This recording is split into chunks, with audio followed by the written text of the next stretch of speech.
MBPA 501. My name is William Dickerson. I'm going to go over chapter 1, marketing. What is marketing? Basically, in my perspective and what the book had and what I read in my interpretation of marketing. Marketing has two facets in it: philosophy, and second, marketing is an organizational function. Marketing is an attitude, a retrospective, a perspective of what you want to appease the customer with, stressing to the customer satisfaction and customer service. I believe marketing is customer service and how you represent yourself, the best foot that you put forward. Everything from the interpretation, the smell of you, the talk of you, everything that you have to do to appease to the customer is a part of marketing. Second, marketing is a campaign or organizational function that the whole organization has to believe in. If the whole organization does not believe in this function, it will not be successful. AMA, states American Marketing Association, it focuses on the second one, organizational beliefs. And everybody has to be on one accord with the organizational beliefs in order for it to be successful. Marketing is a set of institutions and processes that everybody goes through and everybody believes in. If nobody believes in it, or if everybody has their own interpretation of what they believe is marketing, it won't be too successful. Marketing also is delivering and offering your highest value to your customers, your clients, your partners, and society at large. Marketing entails processes that focus on delivering value and benefits to a customer, value and benefits to the world. It's a thing that makes the situation better for life. It eases complications. It also creates a solution. So most of the best marketers that we have in the world are solution solvers, problem solvers, people that give life to others by means of solving problems, making things better for the whole situation, the individual. They use communication, distribution, internet, social media. They provide strategies for clients. They provide goods, services, solutions, values.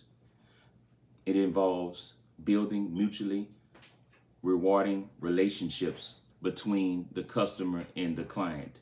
You can't have it one way. It can't be, well, I'm getting money from this client and that's what I get. You have to offer a service. You have to offer a good. You have to offer a solution to your client in order for them to be beneficial, for it to be beneficial for both people. It's the exchange of a service is the outcome of marketing. People give up something in order to get something. So if you're not giving up something to receive something better, it is not marketing, it is not exchange, it's not a trade. America was based off the trade. Basically, before there was currency, there was always somebody bartering something that they had for one person that another person didn't have. And what they would do, they would exchange items to make their lives least complicated. Exchanging things is basically what marketing is. I can have a thing that I want to put out on the market that is better than what the other client has, and I can exchange that for something which is called finances. Finances doesn't have to be US dollars. It could be collateral. It could be stocks. It could be wealth. It could be an opportunity to get to more businesses and more customers. And sometimes companies buy out each other just to have that situation in their hand. They will buy out a company or they will strangle a company. And that's another form of marketing. That is a dangerous part of marketing, but it's a form of marketing where if you have a customer that you need and you want, and there's another, I guess, say, client, another person that works with you that is your competition, you can starve them out by taking something from them as such as their supply. And you can start owning that company because they will have something that they need that you have and you can offer to them. Each party is free to accept the deal. Each party is free to walk away from the deal. It's not like they're forced to have this deal and stay in this deal. Marketing is a set of institutions and processes for ordering, creating, communicating, delivering, and exchanging society at large. You can't have one without the other. Competing philosophies are strongly influenced by organizations, communities, society, processes. And they have certain things that you can go through with that. There's also production, there's sales, and there's marketing. That's three things with marketing. They also have social marketing organizations that can also become social media. They have certain companies that pay marketers to follow individuals on social media to define what they feel is a need and what is a want in society. They follow people that they wouldn't follow in person, but they follow these people. They study their friends. They study what makes them move. They study things that gets a reaction out of these people, and they market towards them. They'll produce goods towards these people because they know it's a certain thing that they could get out of them. It focuses on the internal capabilities of a firm in production. The firm might have a strong point in producing a certain thing. They will focus on that in the production field. They might be stronger than another company, so they will produce that item better than another company, so they will focus on producing that item. They also use their resources and their qualities to benefit against their competition. Sales orientation. They try to have all their sales members in a certain goal set. They believe that people will buy what they want over what they need for goods and services. And those type of sales institutions are insurance companies, auto industry companies, businesses to business sales, people like Enterprise. They believe in serving people with good customer service, that if you come in the door, we're going to give you something to make you feel good, that you spent your money and you wanted what you got. You're not going to leave with an empty feeling like, I didn't need this, but I got it. They're going to make you feel completely whole when you leave that company. It's aggressive. It's dominating. These type of salespeople want to get the complete full circle of what they have to offer to you. They will get everything they have. They will even pitch you a sale to rent a car. And when you come back, they will try to sell you a car. That is good customer service. That is ultimate marketing, because they market to their customer. They study their customer and they know what decision they want to go at with their customer.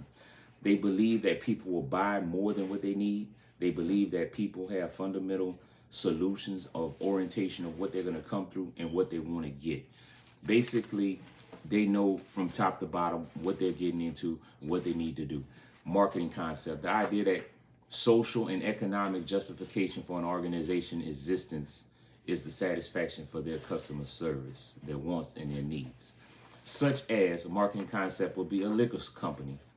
It's not something that the society needs, but it's something that the customer wants, and it makes them feel good.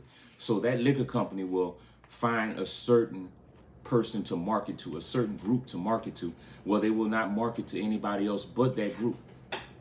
It might be a social gathering. It might be something where people feel a certain way and they want a certain beverage to make them feel special. Simple introduction, appealing to people, philosophy that articulates to that brand of people. It stresses social and economic justification for what they want in the people.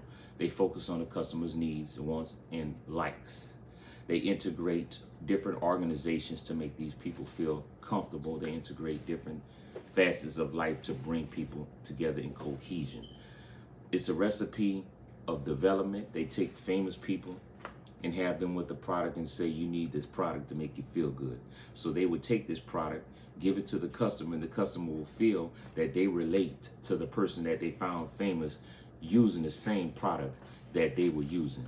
It's called a social economic approach to something that the person wants. Market orientated. They assume that a sale does not depend on the aggressive sales force, but a customer's decision to want to buy it.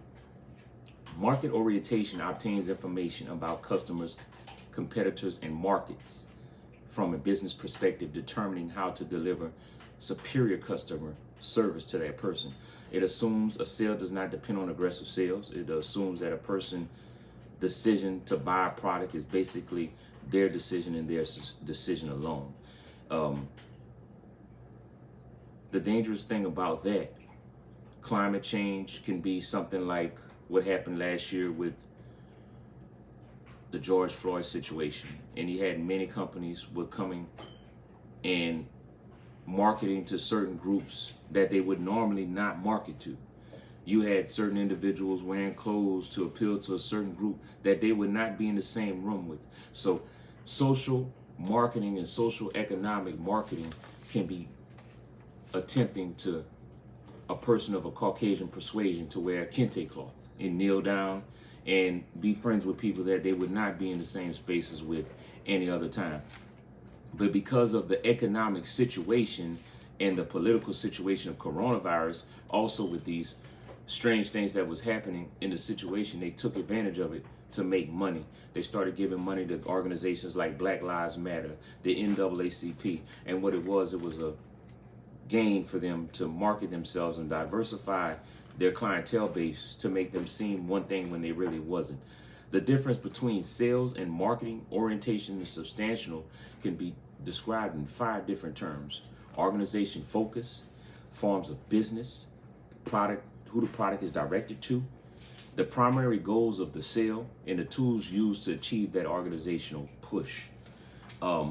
Going back to the George Floyd situation, you've seen a lot of companies that would use tools such as the people that were rioting in the streets, some of the social performers that were in the street. They would pay them good money to say that they use this product. This product is concerned with the well-being of the mediocre society, not the dominant society. So with that being said, they would take somebody and have them push their product for them. And it was a win because they didn't have to put a lot of money up. It caused controversy. Controversy sometimes is good because it brings knowledge of your product. It makes your product have substantial voice and recognition that it wouldn't have for you other than paying money for it. The organizational focus is focused on selling the good to the common people and what they want. Example, that would be Zappos, Natural Meals Foods. Customer value is a relationship between the benefits that the person that buys it and the sacrifice necessary to obtain those benefits.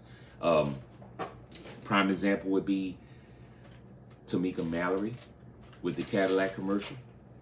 That's a vehicle that's very high. The Escalade is $90,000. She's driving a vehicle like that. Maybe somebody that looks up to her, she has a lot of influence, would say, I want to Escalade. So that would be a product that they wouldn't normally buy, but they would go to excessive means to get that product. Customer satisfaction is the evaluation of a good, the service in terms to whether that good is worth them buying. What do they get out that good of buying that good? So the customer satisfaction would be basically something that they buy and they receive and they felt warm and fuzzy about it afterwards. They like, wow, I really like this product. It made me feel whole. I feel good when I left the store with it. I don't feel like I did something wrong. Another thing a lot of companies do with sales and marketing is building relationships with high dollar value goods and services. They call up on the customer. How you doing? I'm paying you a visit. I'm coming by your office. I'm bringing you lunch. I'm going to take you out golfing. I'm going to take you on a trip this weekend with you and your family. I'm going to make you feel like you're my one and only need in life. And what that does, it makes a person feel like, wow, I can really deal with this guy. I can buy something from him. I know he cares about me. Customer orientated personnel. When everybody at the company is customer orientated, from the bellhop, the car wash guy, to the salesman, to the CEO, everybody knows that their check depends on one person and one person only, the person that walked through the door. Roles of training is empowerment, teamwork, firms, business, that's missions, goals. All these things are driven by customer orientated personnel. Everybody's mission at the job is the same. Everybody's mission is to appease to that customer. It's a relationship management. Everybody has it. Everybody is on goal with it. If you're not, you probably won't be working there. On-demand marketing is marketing and relevant experience targeted across a physical and virtual environment. Basically saying that it's on demand at the drop of a dime. Instagram, TikTok, DMs, and Facebook. So if you happen to look at a commercial or you looked at a product, some phones even, you look at the phone and you mention something around the phone, the commercial will scroll down the phone. So it's on-demand marketing for people that don't know if they want to buy something. When you look at something, you'd be like, I was thinking about it. So next thing you know, there's a 20% off on Instagram. You see the page, you click on the like, and you see it more often and more often. That's marketing in the 21st century. With marketing in the 21st century, is on demand, it's virtual, it's constant, it doesn't sleep. So you have people that actually stalk their customers. They find out what their customers like. They'll have a spoof person befriend the customer to have their mind made up, well, you need to buy this.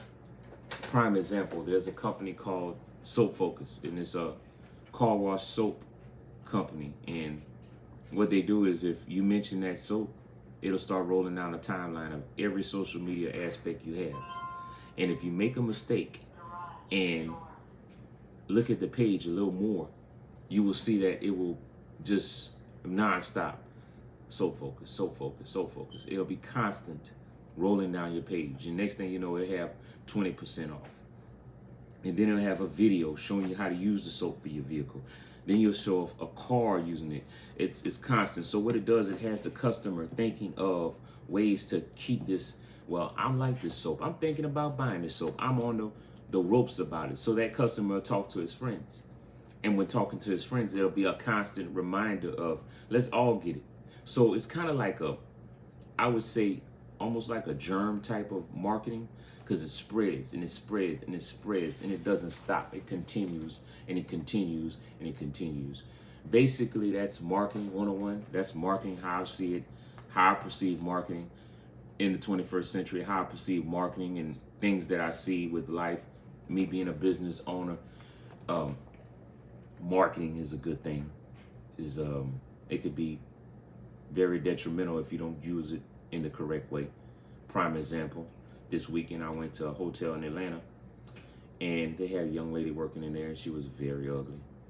The company that has the motel does excellent marketing, but this one experience ruined it for me, and I would not go in that hotel. If that was the last place to go, I'd probably go somewhere else because of this experience. So that's a dangerous thing with marketing. If you don't have everybody from the top of the organization to the bottom of the organization on one accord, it can destroy your business no matter how much money you put into marketing.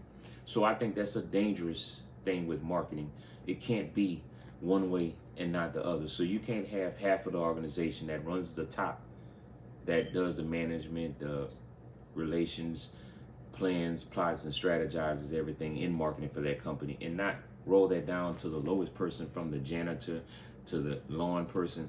It has to be one accord. It has to have that feeling where everybody knows that this is detrimental to us if we mess up. This is, when they see a customer, they see a person that has control over their livelihood, their checks. And if you don't have that type of mindset from the beginning, I don't see your company being famous. Prime example of a company that has that mindset is Chick-fil-A. Everybody at Chick-fil-A has that warm, fuzzy feeling. They make the customer have that warm, fuzzy feeling. So Monday through Saturday, you'll have people lined up around the building to get chicken nugget, chicken tenders that they could cook themselves. It's not the feeling of cooking it yourself or having a convenience. It's the convenience of, I might be having a bad day, but if I go to this place, I will get treated like I'm somebody. Even though I feel like I'm not somebody, I will know that I'm somebody when I leave this place. So I feel marketing and on-demand marketing is a very good thing, is a very crucial thing to marketing, is a very crucial thing to business.